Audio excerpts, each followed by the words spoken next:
What is going on, everyone? My name's Boit, and I'm back with some more Age of Mythology, the Titans action, spawning in the bottom of the map in the red color, playing as Odin. His name is TheRapl. His opponent today in the blue color, playing as Odin as well. His name is mrboat.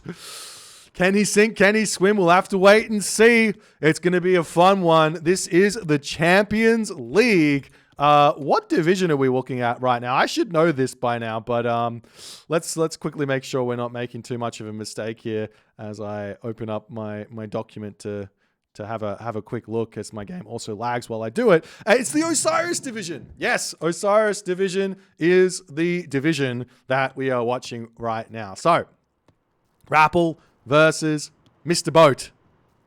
We'll see how things are going to go. The map is competitive, mega random.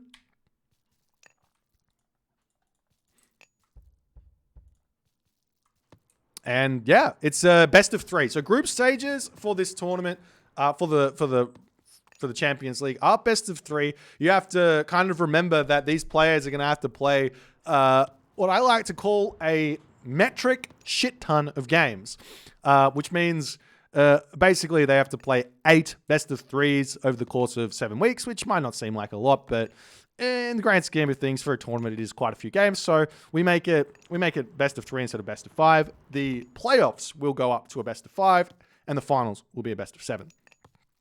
So we'll see how things are going to go. Odin versus Odin on competitive mega random. This map is looking kind of similar to, I guess it's looking kind of similar to Frozen Wastes in a way, except instead of the outsides being ice, it's trees. So a little bit of a gimmick there, if you will, a little bit of a change. Double gold mine starting, lots of hunt in the main base, lots of hunt around the map. This is going to be an incredibly aggressive competitive mega random map, it would seem, as both players should be taking advantage of not utilizing the ox cart here. It looks like TheRapl is decided to build his ox cart, whereas mrboat here is smartly managed to not need to do that, as he just utilizing the cow there for a little bit of path blocking. Love that play, as he's going to now be able to just continue eating. He's actually only got 1 ox cart out. I love this. I absolutely love this. I think he chopped this tree down not first, though. He actually... Maybe he long distance mined this tree. I'm not sure. But basically here, mrboat skips an ox cart and he's able to get out 8 villagers and 2 dwarves faster, like 14 seconds faster than TheRapl can. And you can take a look at the score right now. This is a mirror, so the score should be equal here.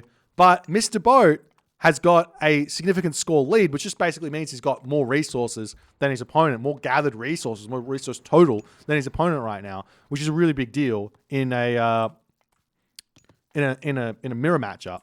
However, the problem is that there's not really much here for mrboat to really need. I think that mrboat could have skipped the ox cart here until he hits Freya. He could have gone up without this extra ox cart on this rhino, because this one can get dragged in, and then he could have got another ox cart out when he advances. But this is just him playing a little bit safe, trying to get the Herso out. Wall segments coming down around this position here to defend.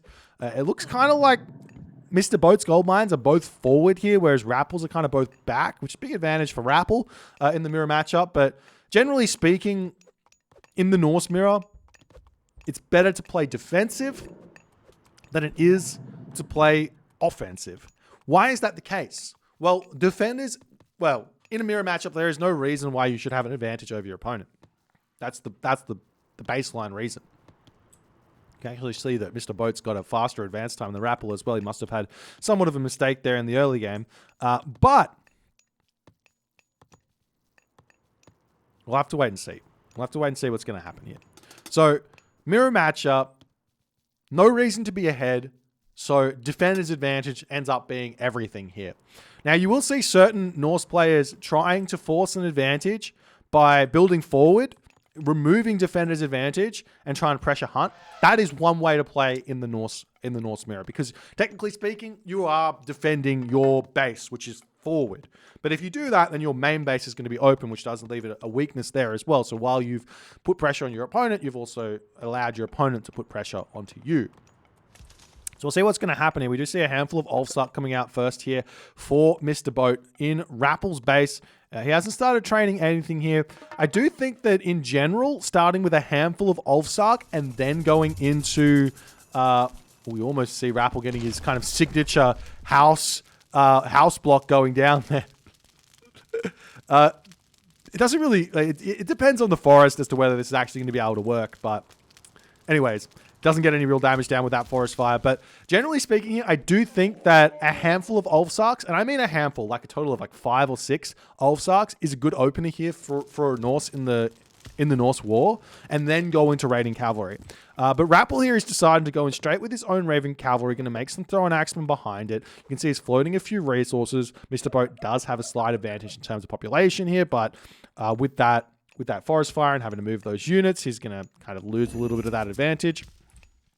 He did decide to kind of move to the furthest reaches of his base here to get away, as this one's over here, as we're now going to start seeing the raids coming in here. Some low HP villagers going to be making a dart for it here, as the damage is starting to ensue, as now Mr. Boat is sending his Ulfsarks across the map here. The Herser coming over onto this position, the villagers all garrisoning into the tower at this point. Mr. Boat taking a lot of heat right now, as the army is now starting to look to attack this position. There's not a whole lot here for RapL, so this could be a big amount of damage. Not only that, this forest here is a bit of a liability, if you ask me, as the army starting to push in onto this position. If the villagers want to run away here onto this position, you can forest fire that as well, as the Valkyrie here retreating away. We do see the Ulfsark going to be diving onto those throwing axemen, trying to take those down as soon as you possibly can. A little bit of a retreat move there from RapL, trying to get away from those Ulfsark, but it will seem like the throwing axemen mostly going to be getting taken down here, as Mr. Boat has to retreat back. Meanwhile, the raiding units of RapL going to be retreating away, and it looks like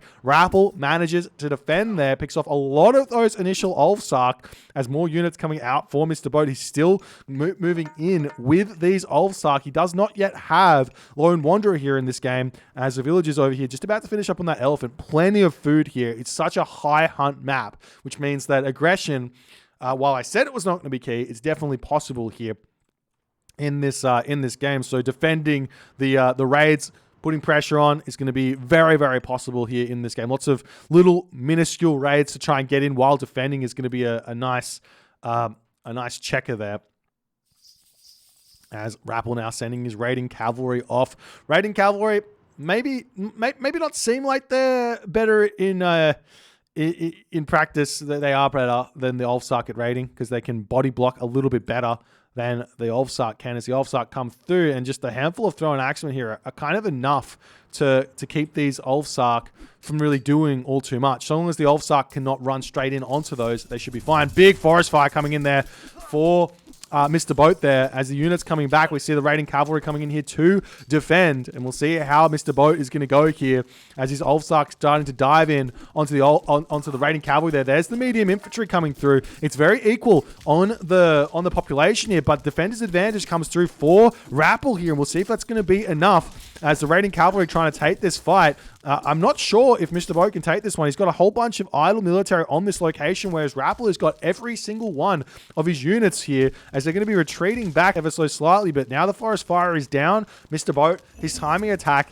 or his timing advantage here, having medium upgrades, is still in, but he needs to have all of his units in this fight here if he actually wants to win, as he's now throwing out some throwing axemen as well. Houses coming through here as well. Relics on the map haven't really been picked up. There is Fetters of Fenrir, which I do think is a decent relic to pick up on this specific map with all of the hunt. But neither player opting to grab that one. Look, if you can one-hit these Aurochs, it can really increase your food gather rate. Well, not really. I mean, it increases it a little bit, I guess, as the raiding cavalry getting pushed back on this location here. More units coming through here for Mr. Boat, as RapL pulling up into this location, looking to find some sort of villages here to take out, as the villagers mining away on this position. Mr. Boat has a lot of wood villagers here, which is not, same too does TheRapl. This is not something I would expect on this sort of a map here. I actually think that the more optimal unit composition on a map like this, in the Norse mirror, and correct me if I'm wrong, because I might be, is raiding cavalry Ulfsark, not raiding cavalry throw-in axemen. Throw-in axemen here don't seem like they're going to be that useful, because if you go raiding cavalry Ulfsark, then the Ulfsark are going to be moving at 5.28 speed. The raiding cavalry, obviously, they move at 6 speed. So those Ulfsark aren't going to be able to attack anything, and all you have to do is engage the army, get a surround on that army, catch it out of position, and you can completely obliterate the army of the throw-in axeman user. As TheRapl is still getting chased around here, his Valkyrie and this army of raiding cavalry are, funnily enough, slowing down the speed of the raiding cavalry quite significantly here, as they are going to be retreating back. If we take a quick look at this bonus here. Now, Ulfsark, I believe, while it doesn't say that, I believe they've got a 10% bonus versus raiding cavalry. Ulfsark got a 30% hack armor, 88 HP versus 115 HP of the raiding cavalry, 8.8 damage and 20% hack armor. So it's actually...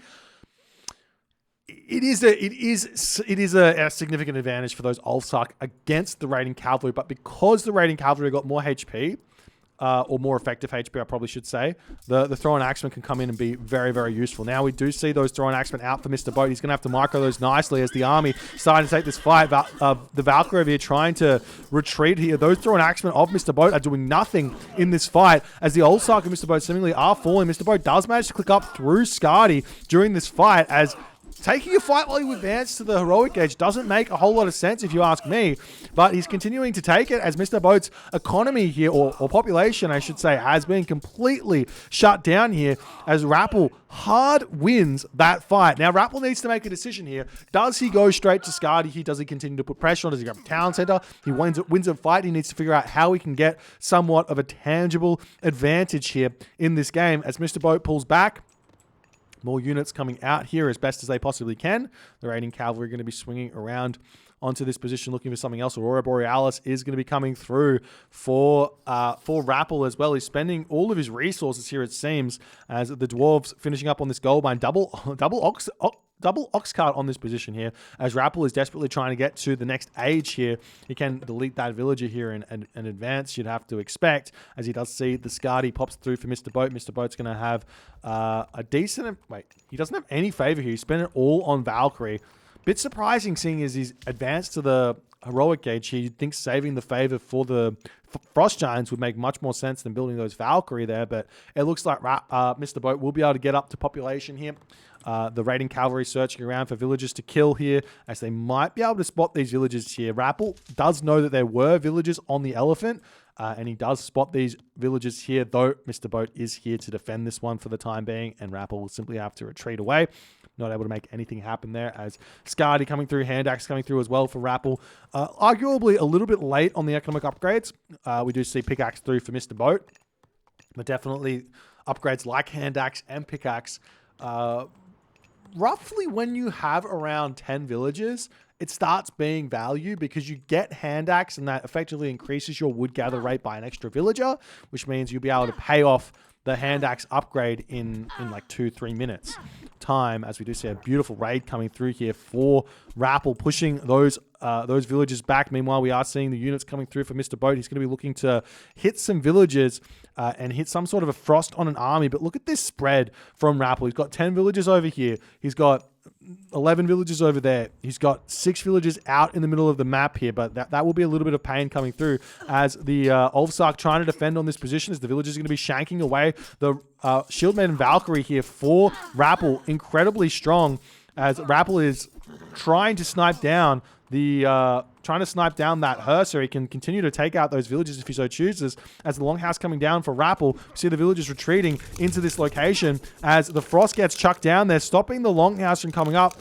but frost now comes down for TheRapl as well. Mr. Boat and TheRapl use frost at the same time, and that's going to be advantage Mr. Boat, because Mr. Boat has caught 5 villages. 5 villages, 6 villages. So it's a very, very, very, very, very, very, very slight advantage. But while this is all going on, we see the raids coming into Mr. Boat's position here. Mr. Boat, he's not at full population. He's got a lot of resources in the bank. Does he have a market up somewhere? Is he trying to rush Mythic Age? Looks like he's not, but RapL doesn't even care about this town center fire at this moment. He's attacking the villagers on the cows here. Meanwhile, in the middle of the map here, we do see the villagers grabbing these giraffe. And if RapL can spot that, he'll be able to do a very, very decent amount of damage onto that location as well, as RapL's frost giants coming through here. Now, let's see if RapL is aware that he needs to control these frost giants as the units unfreeze. You have to stop the attack of the frost giants, otherwise the special ability gets burned, as he does actually manage to do so. I'm not sure if he did that on purpose or if he just got lucky there, but it will be seeming like Mr. Boat taking this fight here. He's going to be losing the entirety of his army for the second time in this game, giving RapL even more of an advantage moving forward. Now, RapL's on 2 town centers. RapL's going to be able to either go to the Mythic Age here, get more upgrades in the Heroic Age, and kind of do whatever he wants at this point. Whereas Mr. Boat, I mean, both players still gathering food in the middle of the map here, enjoying that, but Mr. Boat here needs to rebuild units, and it looks like in that moment, Mr. Boat will be tapping out, deciding that he's got no gold. Well, he still has this home gold mine left, but he is in a very, very difficult position. Down a town center, down a frost. RapL plays from the defensive position there. The offensive frost, while it did give Mr. Boat a slight advantage, he needed to retreat straight after that, just take the losses and rebuild his army, and also get himself a town center. And in this position, you can just see the village differential is so huge that RapL is able to get that win very, very easily here in this game, showing a little bit of that spice here in this series with his Odin. Nice play here, demonstrating the Norse mirror nicely. I like this map. This map is a really, really nice one. Really, really high hunt. Really, really close spawns. Super kind of high octane energy here for the Norse mirror. But it would be really interesting to see this matchup in this map in any other matchup. Anyways, if you guys enjoyed this game, please consider hitting the follow on the Twitch. If you're on the YouTube, hit that subscribe button, and I'll see you guys in the next game.